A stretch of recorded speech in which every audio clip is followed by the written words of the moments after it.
Hello, welcome for not once again, as I normally start, to our weekly Parsha Shir with a commentary of the Alshich Series, but this is actually our second cycle, our second year, which is for me extraordinarily exciting. I should start by saying that this Shir, although I didn't mention it, and those of you who've been joining me for the whole of the year, was actually underwritten, sponsored and underwritten. When the weeks which we didn't have a sponsor, then there was somebody who made sure sponsorship took place. Um, I can't thank him by name because I don't think he wants to be named, but I can say he's one of my oldest pals. He, in actual fact, once upon a time was a student of mine. There are very few people who I have been involved in their lives for quite so long, who's been so loyal and been such a good friend and such a supporter for the things I want to do. And he wanted to sponsor the Ultra Share because he wanted to be quite clear that there's a different aspect to the person who sometimes is invited to speak and I suppose be jolly and entertaining. And so he wanted to give an opportunity for, as it were, people to see a more serious, learned side, hopefully. The Alshich Kodesh, which I've been studying and teaching, certainly studying since I was in my late teens, and um, and certainly teaching for a very long time, was his way of making sure that that different aspect of what I do and who I am was out there, and I'm profoundly grateful, not just for that, but for many other kindnesses and for his friendship, which I value very much. So as we're talking about sponsorship, well, please don't leave it to one person. The sponsorship for this year to mark a celebration, mark a yort side for somebody who's not well, that would be our weekly appeal, and it's for YY at rabbiYY.com. Is the email address, YY at rabbiYY.com. All you have to do is to send an email, and we'll dedicate the share for you. But even though he doesn't want me to mention his name, I'm sure, but he knows who he is. He'll be listening to this, and perhaps another couple of people know as well. I'd just like to dedicate the share to you, to thank you very much. I'm assuming you're sponsoring it this year as well, but whichever way it is, thanks for your friendship. And so we move to this week's parsha. As in, this is we're starting at Bereshis. I have to tell you how incredibly excited about this. About this I am to start the second series for a very simple reason. I've been telling my Talmidim and people I've been teaching yeshiva and seminary why I'm so excited about this because, as I mentioned before, I've been teaching this for such a very long time. Then I can be lazy if I choose to, and simply dig into the files inside my head that store all the alshich that I've learned over the years. But because we now have here in my YouTube channel or in Torah Anytime, a video of, I think, almost all. We missed a couple, which I shall try and make up during the course of the year. Then for this year, the second series sponsored by my friend, then this is the time for me to look for new bits of Alshich, which I have maybe never seen before. In fact, definitely never seen before, as we'll see tonight. And in doing that, it's so exciting. There's nothing more exciting in any language than the word new. So this is new, Alshich, new to me. And so as I'm excited, I hope you'll be excited. Devorim Hayotzi Min Alev, because I'll say if it comes from the heart, then it's going to enter your heart. And if my heart is excited by the new Alshich that I'm discovering, then hopefully that excitement will pass its way across the internet to you as well. So this week's parsha is, of course, Bereshis. As it's going out late, I once again apologize. Hopefully, now that we're in the quieter part of the year, we'll get back on course, on target. So you should have the share for Noach by Thursday as normal. But wait, I can't leave Bereshis behind. We've already, I'd say you've already known of two shares, so you can look back at last year's and see what we talked about there. And here is a brand new Alshich. So if you want to grab hold of your, and this I'm recording this in, I use an Apple Mac. I'm using their photo booth because the quality of the picture I think is better. But I don't think you can share the screen here. As a consequence of that, you're just going to have to pause and grab But here we have my little art scroll, which I often use, um, often because the Alshich disagrees with the translation, but that's me being a bit naughty. And let's just remind ourselves of the story of Adam and Chava. Adam and Chava is Perik base of Bereshis, and round about Tes Zion and Yud Zion, that's the whole thing about Hashem making Adam go to sleep and taking the rib from him. The rib, incidentally, Chazal doesn't, and I've actually knew. I think actually as a little boy, I believed that women had one more rib than men because of the Hashem taking the rib. For all sorts of complicated and Kabbalistic reasons, what it means is he's taken something from him or has something extra that he doesn't have. And the Gemara says, and the Gemara Nida, that she has Bina Yasera. She has a degree of understanding which he doesn't have. Then that's going to be very critical as our story progresses about what happens next, which we all know about, with the Hashem telling Adam what exactly are the parameters of his job on the planet. So let me read to you Tes Zion. So again, base Tes Zion, if you want to grab hold of your little art scroll, if you have one, or a big art scroll, or any Chumash, but it's base in Tes Zion, or if it's the art scroll, it's page 12. And page 12, it says the following thing. V'yikach Hashem Elokim es ha'odam, v'yenachel began Eden. Hashem took the man that he created and put him in Gan Eden, lo-ovra l'shamra, to ovra, sorry, ovda, to work at it, l'shamra, and to guard it. But Yatzav Hashem, Hashem Elokim, and God, Hashem Elokim, means a Rachamim, means a din, said, Yitzav alo oretz lemor, Mikol eitz hagan, he commanded him about the planet that he'd been given, and said, from all the fruit of the garden you may eat, ochel to ochel, you can double expression, you can certainly eat. But omi eitz hadas toivera, but the tree of knowledge of good and evil, you're not allowed to eat. Because the day that you eat from that, you will certainly die. Mos Thomas, another double expression. Okay.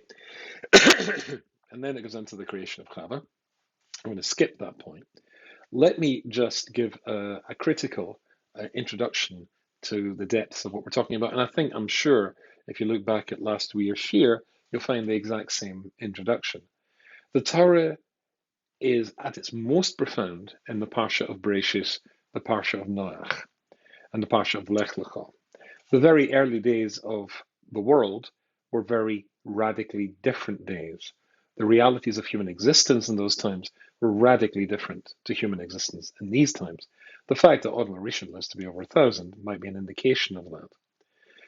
As a consequence of that very basic statement, everything, and we'll see this in the Alshich shortly, everything that we're talking about when we talk about Adam and Chava is because the Torah is written for everybody, as the Rambam famously says, in Loshen B'nai Adam.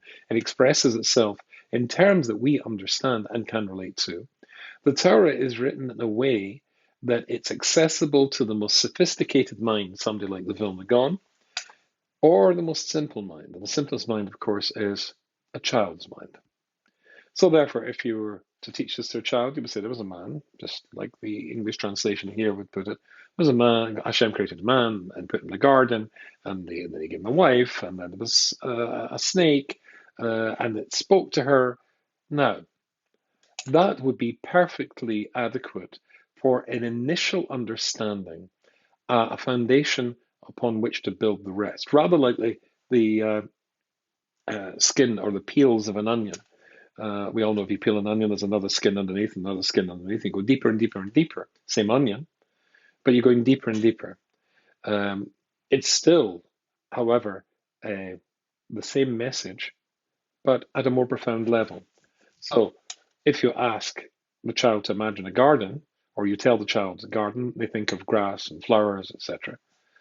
And that's true. That's what a garden is. But was this garden like that? No.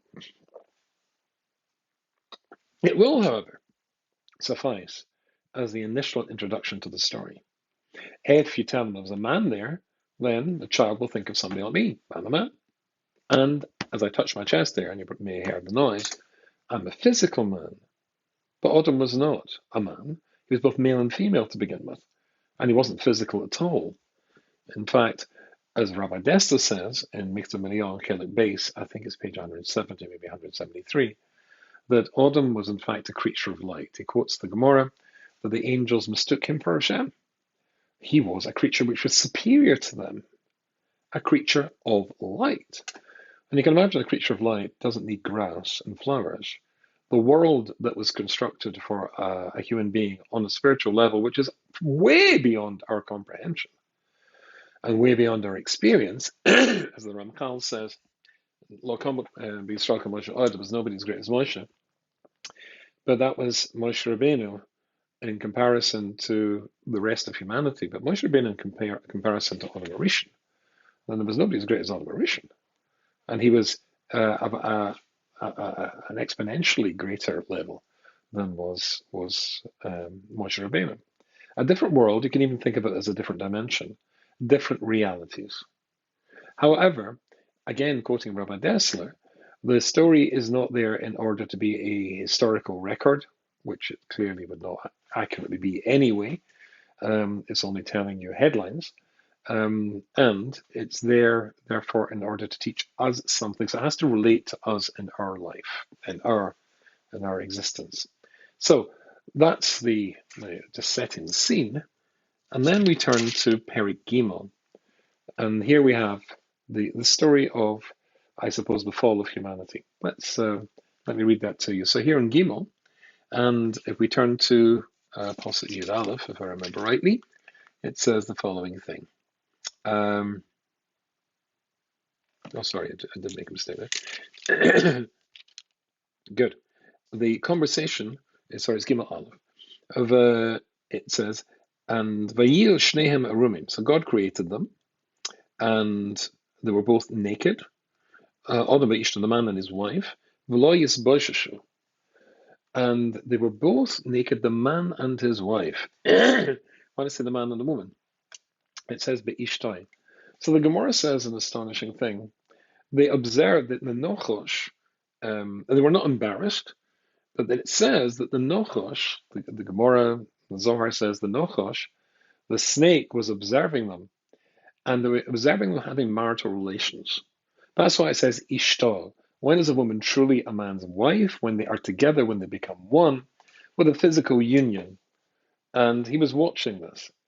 The interesting thing was that they were, as it were, coming together to create a new generation in public. They were naked and they were not embarrassed. Now, this is again an idea which is simply beyond our experience and therefore becomes very, very, very abstract. But in the same way as the function of a hand, the function of an eye, the function of any other part of the body, when it's doing a mitzvah, causes no embarrassment whatsoever, then they were utterly unaware that there was a negative or a potential negative aspect to the other parts of their bodies, the parts of the bodies which would create the next generation. And although they are not in any way embarrassed by that or even relate to it in that way, the Nochosh certainly does. And the Chazal say, and Rashi actually quotes this, and this is an astonishing Rashi, which it's actually a Medrash Rabbah, but let me read this to you. Avki Omer says, Shema Omer Lachem L'Sechelu. Oh, this is what the angel says, and we'll come to that shortly. Before this, and it says, Nochosh Hoya Orem, the Nochosh was more, comes next, sneaky, or more sly, more wise, something like that, than any other creation. So he said. So Rashi says, "What's going on here?" So he says, "Ela lamdecho me'eza siba kopetz hanochosh alehem." Why did the nochosh? What caused the nochosh to attack Adam and Chava? Ro oisam arumim v'oiskim betashmish. He saw them naked and having marital relations. La'ayin kol, in front of everybody or in front of all the animals. Benisava. Now here I have to tell you, in the article it says lahem. He desired them. The actual Medrash Rabbah, when I looked this up, and in various other editions of Rashi, it said in the he desired her. And this is extraordinarily strange. I mean, snake desiring a woman, but we'll be able to put this together and explain that very shortly. However, the main point I'm trying to drive home here is the fact that they had no conception whatsoever of the sexual side of their relationship having any negativity to it or being anything to be embarrassed about any more than they would have to be embarrassed about the fact that your hand is used to put on tefillin. Not only that, and this is really beyond us, but the Rosh Yeshiva of Glasgow, where I came from Glasgow, was somebody called Rabbi Shapiro. He was a Talmud of the Chofetz Chaim. And he said something which is, I think, remarkable. He says that the Gemara, the Mishnah in Kedushin, the beginning of Kedushin says, "Halisha mitnas of shalosh drachim." Marriage is contracted in one of three ways: kesef, shtar, and bia.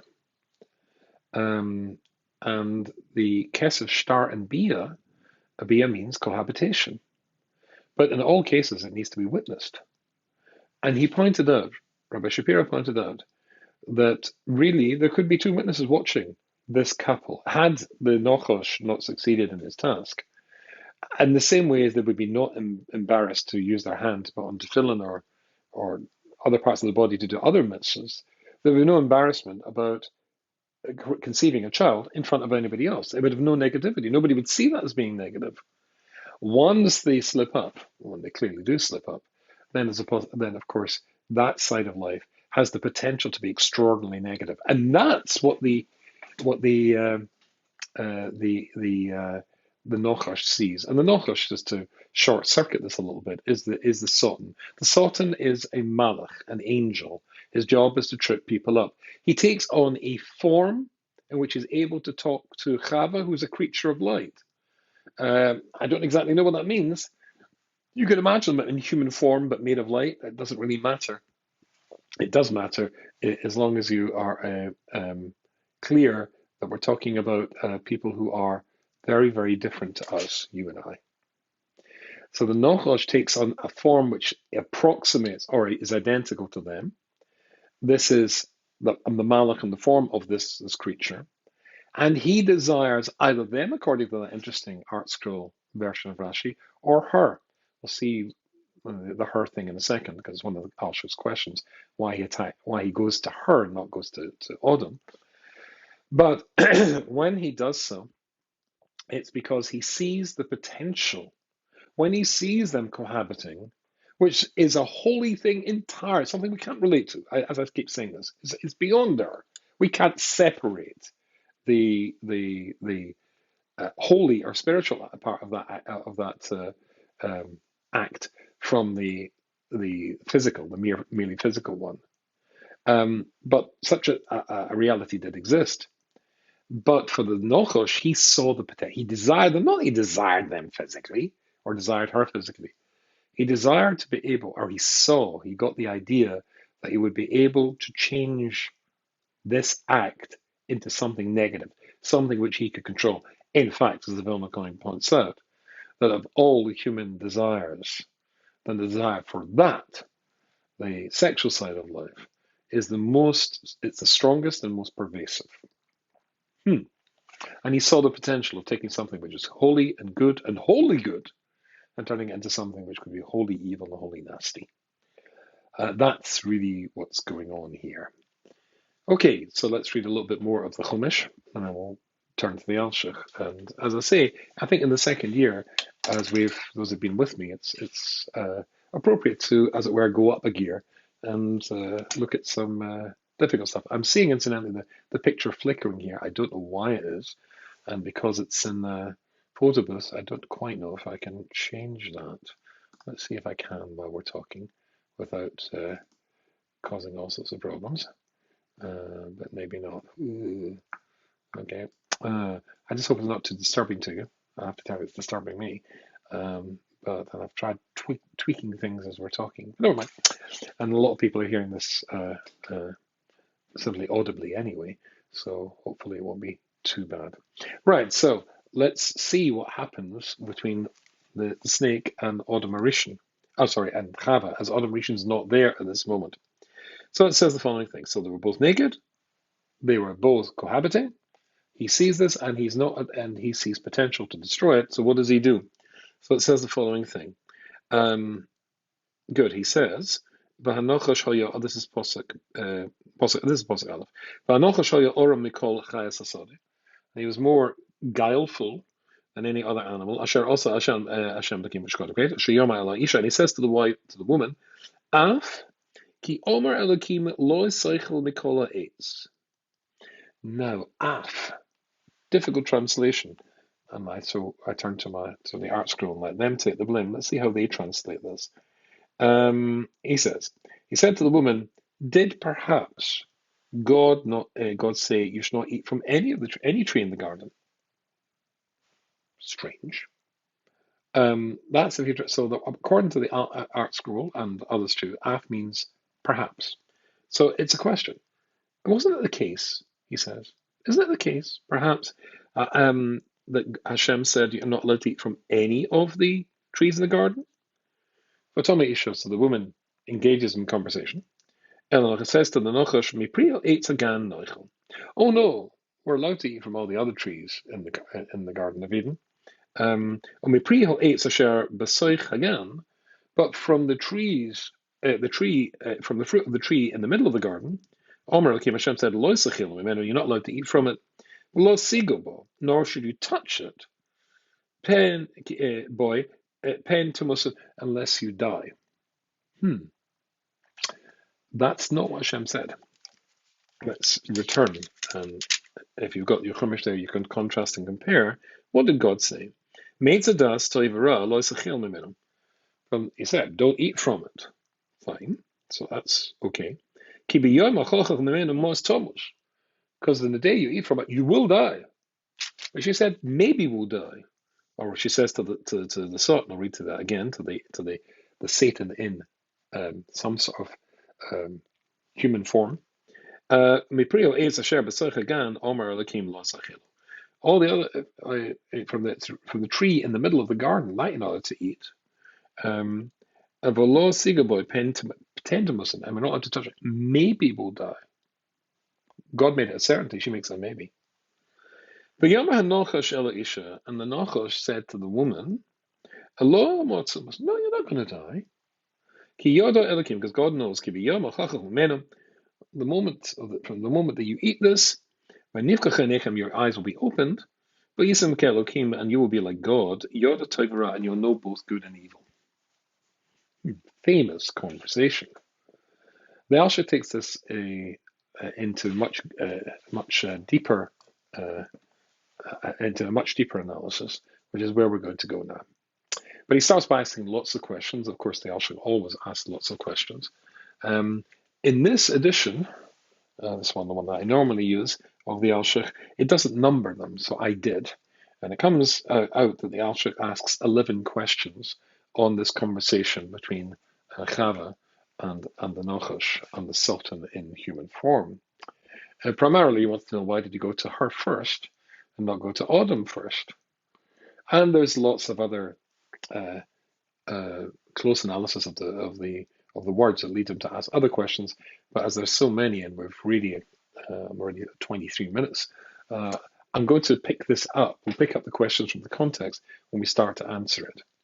So let's dive in with the Alshich as to why it says that he goes to Chava first. Why not go to Adam? Now this is going to really need quite a lot of explanation here. So let me read to you what he says. Amnam, hine yud noida ki asotan hu yitzhara hu samo hu malach hamovas. The Gemara in Bava Basra and Tes Zayin Avad Aleph says, it's well known that the Sultan is the Yetzirah, the voice inside your head telling you to do something wrong. He is also then that point, it's the Yetzirah transforms himself into the Sultan, that's the accuser, and he goes to heaven to inform on you that the fact that you did something wrong, which he persuaded you to do in the first place, and if it's sufficiently bad that it merits a death penalty, then he's the Malach HaMovas and he kills you. Now, he saw quite clearly, this angel sees, that if Adam doesn't sin, if he can't get Adam to sin, then by definition, his career is over before he even starts. He has to establish his role on the planet, and it can only do so if Adam sins. So go to Adam, but he doesn't. It says, okay, Hishtadl B'Kol Ois. So this angel, whose job is to try and get us to do things wrong, and as a consequence give us choice, or the ability to choose, then he does everything. He utilizes every atom of his being, assuming angels have atoms, in order to achieve his raison d'etre, to give himself legitimacy and a purpose to be. And that would have to and can only be if he gets Adam to eat from the Eitz Hadas, which he's been told not to do. Sorry, V'yar, and he saw he would not be able to do so because he was attached to Hashem, and it would be so much more difficult for him to get to Adam.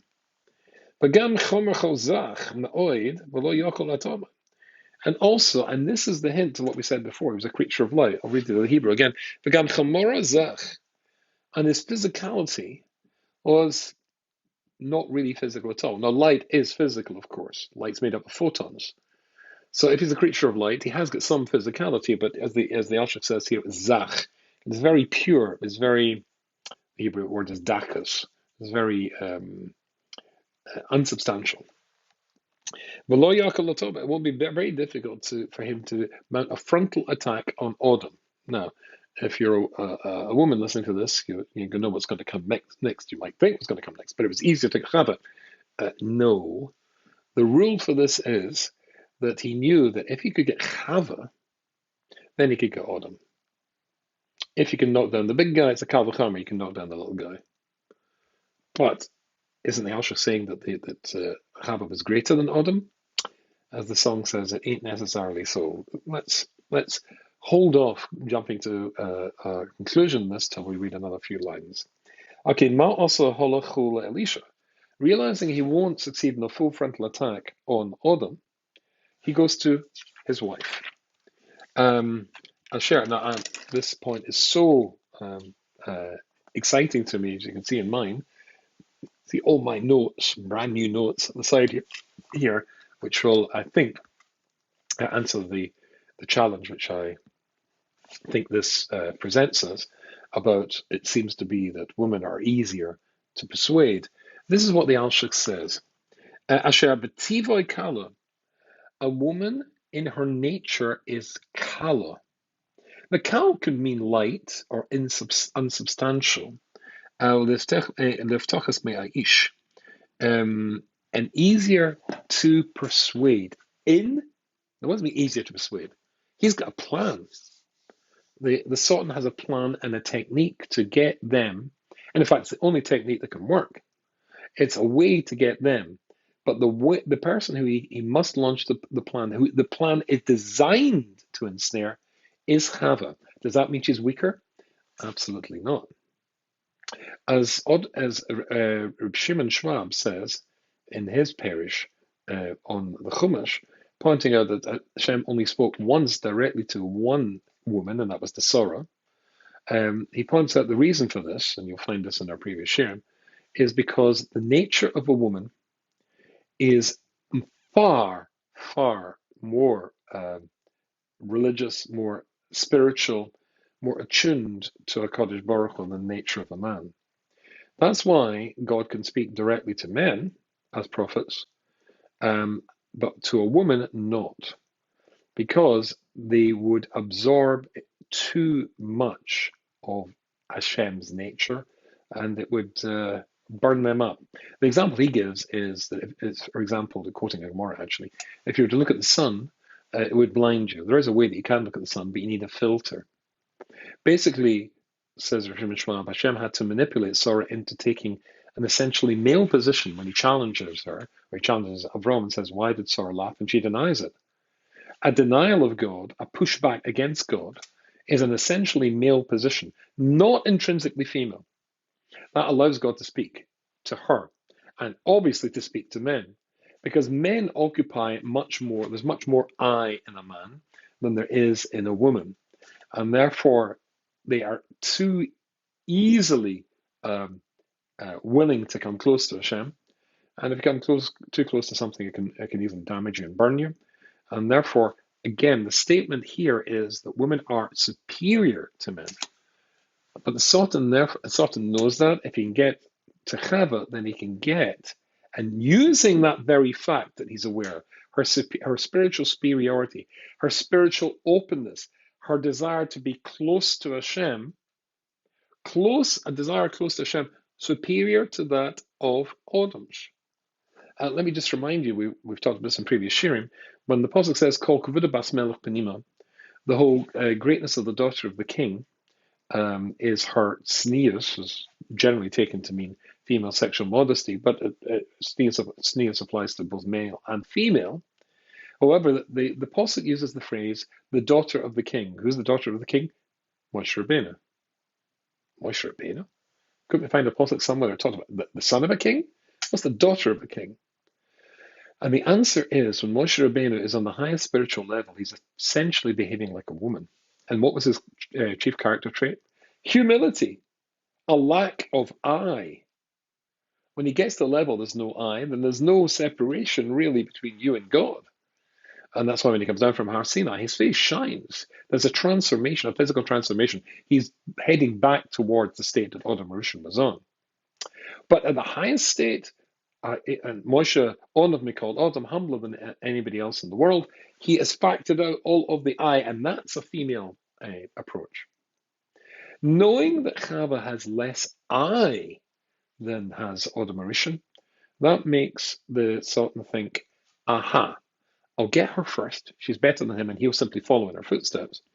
And more than that, her nature, her higher spiritual nature, allows me to deploy a perfect plot in order to slip her up and get to him as well, and give me a job for millennia.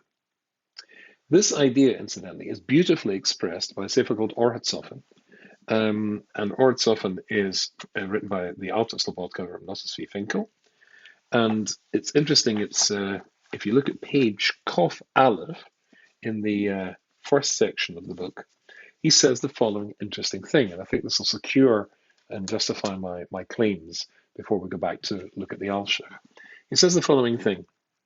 He says, it's a medrash, he says, Gemara, Masechus Shabbos, Nun Hiyam Beis.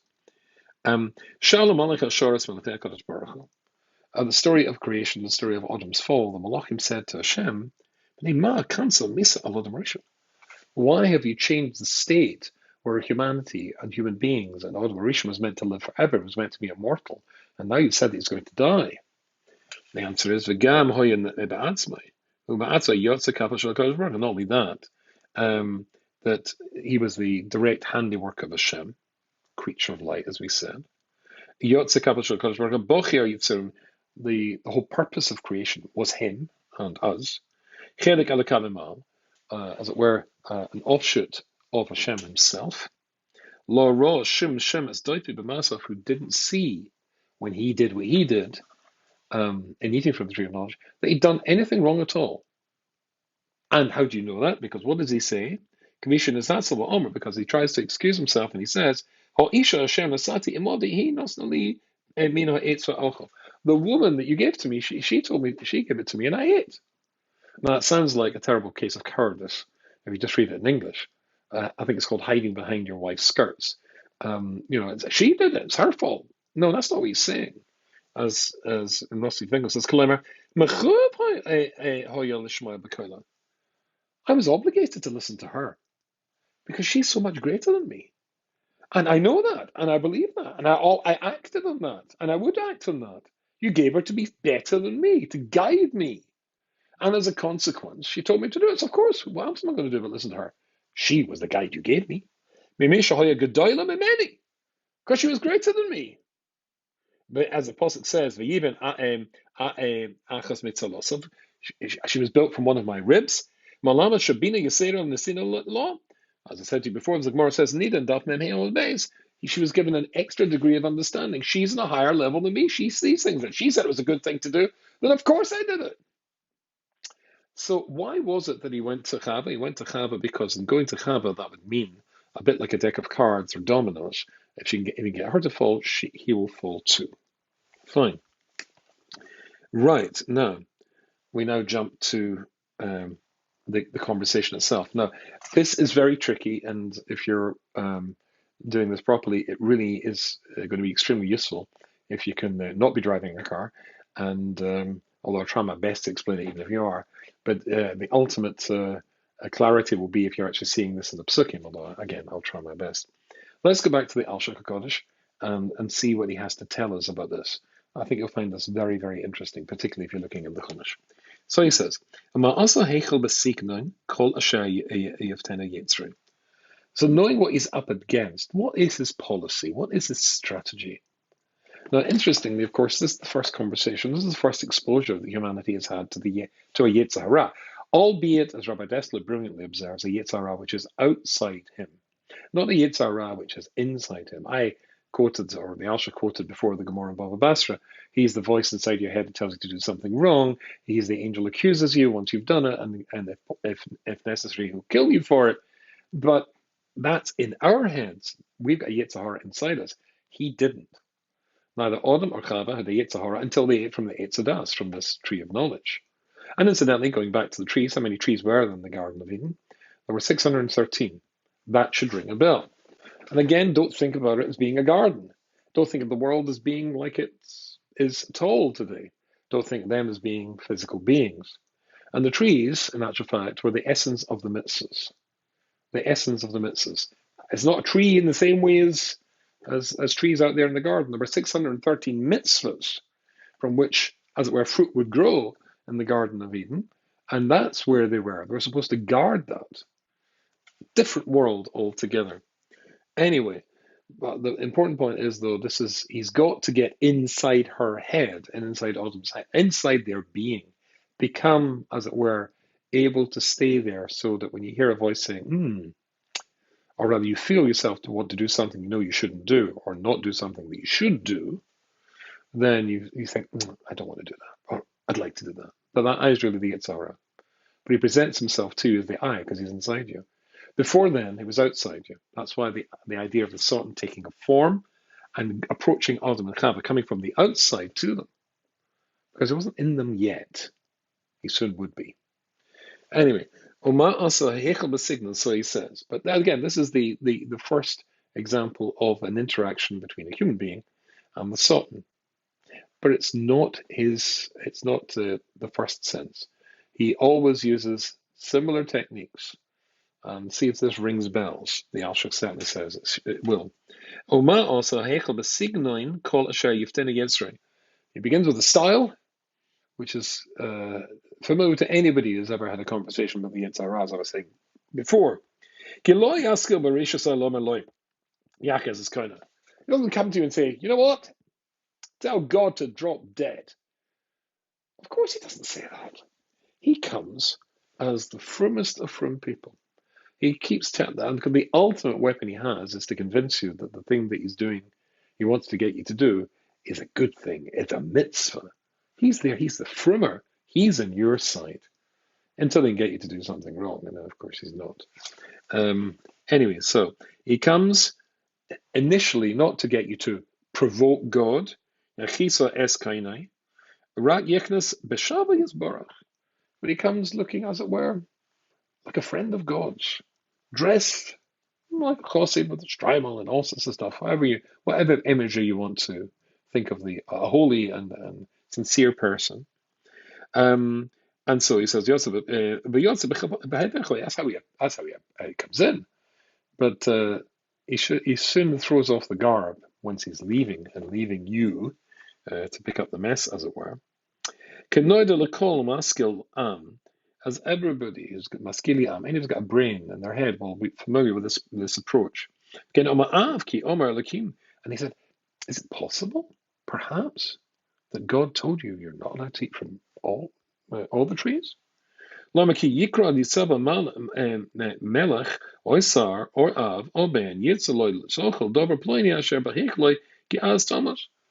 very, very often the father will say, or king, don't eat anything in my storehouse, etc., so you don't die, because if you do, then you'll die. That expression, I think a father might say to a child, a king, a ruler might say to somebody else, don't do it or you'll die. What they might mean by that is one of two things, says the Alshich. One, she'amar shah she'adover built-in mazik mitzad atzmai hu yamisa al she'over ritzayin. Not that you'll die, not because the thing is actually poisonous in its own right. You'll die because you're breaking my commandment. The king turns around to the servant and says, "If you eat that, you'll die." He's not telling you it's poisonous. He's telling you, "I'm telling you not to eat it, and if you eat it, you'll end up dead." Yiskadal yiskadash. As it were, I'll make sure that happens. So that's one implication of if you eat it, you will die. The other implication, might be the thing in itself, in and of itself, is extraordinarily toxic and will kill you in and of itself. And it's nothing to do with, as it were, God interfering or God punishing you for what you did wrong. Bini, koyamar aleha, hine lo yadati inyan hamisa. He said to her, "You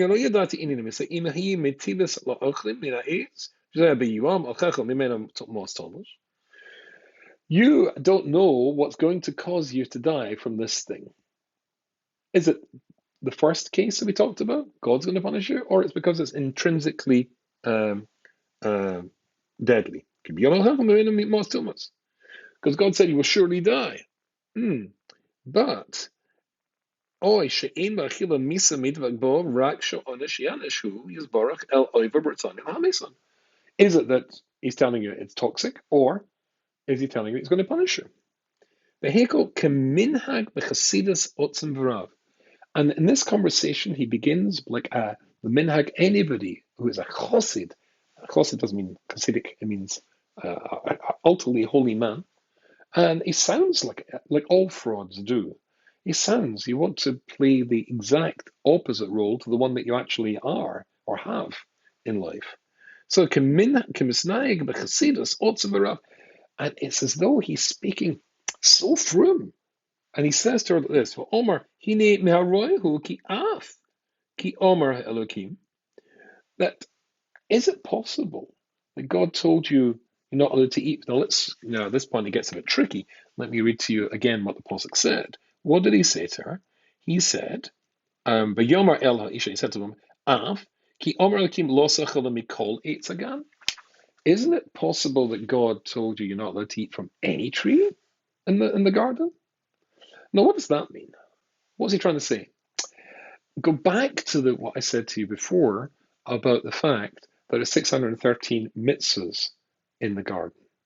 613. Now, mitzvah is a building block of the Torah. 600 building blocks of the Torah. And he says, isn't it possible that you really shouldn't eat any tree? And what that means, it says in Pirkei Avos, there is no reward for a mitzvah in this world. The reward for a mitzvah is you only get in the world to come. But the paris of the mitzvah, the fruit of the mitzvah, you are allowed to have. And so the conversation is at a very different level. Not actually talking about trees and fruit, they're talking about mitzvahs. And he's saying you're allowed to eat the fruit from all the mitzvahs. But shouldn't you be like the Eved, as it says in Pirkei Avos, who serves the master without wanting any reward whatsoever? Maybe, perhaps it means you're not allowed to eat from any of the fruit. Isn't that the logical progression of what you're telling me and what's going on here? That's what he says to the woman. Interesting. So let me just jump back and find the place. Yeah. No, lost the place altogether now. Oh, Kamina, he comes as a very frum guy, but Omar hine me'aroy hu ki af ki Omar Elohim. Also, the permissible trees you shouldn't eat from, the mitzvahs you shouldn't want reward from as well, or the fruits of the reward. Kalama, im shelo yi chizak tivoy lo'oichel rak hiyasa ki Omar Elohim belvad. And maybe the reason is you think, because God, what did God say? He said, don't do it. But it says Omar. God said Omar in the Pasuk, which we had before in Yud Zion. What did God say when he told Adam not to eat from the tree of knowledge?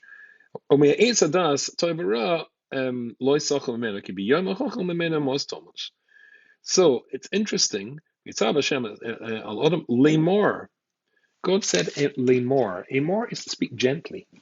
To speak gently. Let's see what the Alshich makes of that. And he says, God didn't say that you're going to be punished for this. He didn't say you're going to be punished. He said Omar, that's to speak gently. If he said Daber, that's to speak harshly. But it was Omar, to speak gently. He didn't say that you're going to be punished. He didn't spell out, if you do this, this will happen to you. And so over al Amir spell ki ima mir ba'alma. It was just Amar, he was just telling you stuff. But it wasn't a commandment. It wasn't a thing with a, and if you do that, you will certainly die. Like it says, you break Shabbos, you're going to be killed. Mamorov roy hu shaloi taucho mikol eitz. Again, kalamar afila im mamorahu al kalam. Even if God said to you, you can eat all of them, but surely a real firm person would want no reward from them at all, says the angel. So it's a Jewish philosophical debate at the very highest levels. And what happens? Kalama afilo. So he really is translating the word af as afilo. Even if God told you that you shouldn't eat from all the trees, you can eat from all the trees, but surely you shouldn't. Maybe also that, like you're banned from eating that. Sure, you should be banned from eating these as well, because certainly you should just be doing mitzvahs without any reward. Omer af ki omer, and that's why he says, but God said omer to you. And if you look at the pasuk again, then it says, "Ba'nochashoya aram b'kol chayas sadeh gimel aleph asher asa alakim that God had made v'yamar el aisha af ki." Now we'll translate that as perhaps or even if God Omar lehem, God said to you. Why does he Omar? It's to tell me he said more. It was God wasn't really banning you from this. So let's read on. I feel that in Mimer, but anyway, if God banned you from that, but shouldn't that extend itself if we're talking now mitzvahs and their rewards to other mitzvahs as well? So he sounds a very frum fella. I mean, this guy is going way, way beyond the basic requirements, right? Because we know that you do get the paris of a mitzvah. That means to say that God will equip you because you did a mitzvah with the tools to do another mitzvah. That's called the fruit of the mitzvah. But he is arguing, but really you shouldn't want that either. It sounds extremely frum, very machmir, very strict. I don't want anything, no rewards at all. Avki Omar, V'loimer Avki Amira Vavatiya. You shouldn't eat from any of them. Im Am Shaloha Echizek Tivoi V'gam Shalosh Yanshim Al Roy Lekaima Mamora. This draws her into the conversation, in which she turns around and says, "No, we're allowed to eat from all of them. There is such a concept of utilizing the paris from the mitzvah, and there's no problem with us eating that at all." Now then he jumps. I'm missing a bit, or won't get into this, but then he, as it were, then plays his card, the card he was trying to play all the time, and says, and I jumped down, but Omar kiyodakin, because what does he say? Let me read that bit to you because this is crucial. Omar lakim lo sechil mimeno v'lo sego b'boy b'tamos. It's just we're not allowed to eat it and we're not allowed to touch it. But Yom HaNochash, and the Nochash says, at least to the woman, lo mustamusin, you will not surely die. Ki yodei elokim ki biyom achlechem mimeno nafkinu enechem b'chisim ke elokim yodav tovra. Because God knows that the moment that you eat this stuff, you will be like God. Be like God, and you're knowing what good and evil is. And here, the Alshich takes us into this. To my mind, is utterly brilliant and quite scary. And you'll see that if we pursued this too far, then the share would last about 10 hours. But let me read to you. When is it God knows? God knows at the moment that you eat from it. Again, as we said before, the day that you eat from it, your eyes will be opened and you'll know good and evil. God knows. What does it mean God knows? This is a reference to the famous debate. If God knows what you're going to do you freedom of choice? After all, he knows you're going to do it. And there is no time for God anyway. So that's what the Sultan is saying to her now. It can't be a very interesting argument. It can't be that if you eat from it, you're going to die. Because if you intend to eat from it, that means you've already eaten from it and you'd be already dead. You'd be already dead. Very interesting. Let me read that to you. But when he says that, what are you talking about? That if you think, which you do think you're going to die, you're going to say, oh, therefore, why should I disobey God? And I'll die as a consequence. Don't be worried. God already knows. If you sin, techati, betavri ritzayinai, and you disobey his command, Lord says, by definition, he's not going to find you guilty. Ki halo yodea l'ki mi'ata, he knows from now, at this stage in time, what you're going to do. And he would just finish it now. And Cain, kamuchroch es b'masecha ki halo mi'az yoda Hashem. And you would be forced to do it. He knows you're going to do it. Therefore, you'd be forced to do it. Ki kataya, b'lama Hashem. So why would he punish you? If God's foreknowledge, it's the classic argument, if God's foreknowledge exists and knows that you're going to do it, then you've got no choice but to do it. And if you've got no choice but to do it, then obviously he's not going to find you guilty for this. Go, no problem. The Rambam discusses this in more Nevuchim, and he says the way of idiots to think that God's foreknowledge makes it fated for you to do something. It's not, but it's a very, very vexed question. And if you've ever discussed this with a Rav, or you've ever thought about over it yourself in depth, not an easy argument to make. It's not an easy argument to reconcile. However, let's read on. B'Shem Tamar, perhaps he'll say, and even if, and this is the very important bit, and even if you want to say you're right, and you are going to die, you're not going to die straight away. And indeed, of course, they lived for an incredibly long time, centuries after centuries. You're going to die straight away. And because you're not going to die straight away, this is his argument. You see, how can you possibly serve God? You don't have any struggle. You're supposed to be like Elohim. And you're supposed to be somebody who is, as it were, worthy of reward. But that means you have to know what Toivara is. Otherwise, of course, you're a good person. You've got no choice. If I ask you to leave this room now by a door, there's only one door, but you can't see it. I will show you my door. I mean, I'll show you a door. Here's my door. It's over there. There's a door. Right. Exciting moment. You got to see a door. But if I tell you to leave this room by a door, you've no choice. There's only one. But if you've got a Yetzirah and a Yetzirah, then you've got two. But you're going to live a long time. So what you're going to be able to do is to internalize evil. And once you've internalized the evil, fight against it. And what a Kiddush Hashem that will be. And it will be something which will gain you tremendous reward. That persuaded her because she was a woman. She wanted to come close to God. She wanted to give more to God. She was open to the suggestion. And as a consequence, Autumn was open to the suggestion as well. But in this, as the Alshich explains, there's a really deep argument here. It's about, well, you've got no choice. God knows what you're going to do. So there's no problem whatsoever. Even if you're right and you're going to die, you're not going to die straight away.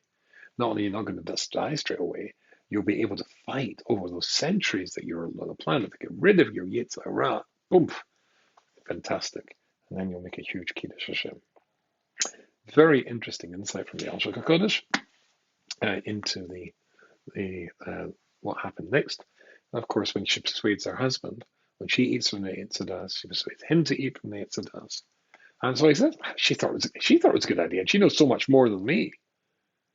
But because a woman's nature, as the Alshich says, is kal, it means she is swift to want to come closer to Hashem.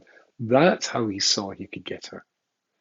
If I lay a trap for her, to show her, to allow her to think, you can even just conceive of this as thoughts in her mind that he put, rather than an angel standing in front of her. It doesn't really matter. The critical thing was this argument relates to us. It relates to us simply because that's what he says to us all the time. Yeah, I know the halacha says that, but there's elasticity here, and you've got a situation which makes it hard for you, all sorts of excuses. But you simply don't go wrong if you do precisely what Hashem tells you to do. It's when you start putting your calculations into it that you get into trouble. Chava was wide open to being persuaded that she should come closer to God, more than Adam was. And to do that, you surely are going to internalize Ra and then kick it out again. And of course, that was a mistake. Once he got her, the key domino, and he fell as well. And so many dominoes have fallen through history as a consequence of that mistake. Okay, so I look forward to later in the week speaking to you again with another new insight from the Alshich and Parshas Noach. And there's another story which is a different dimension and different types of people.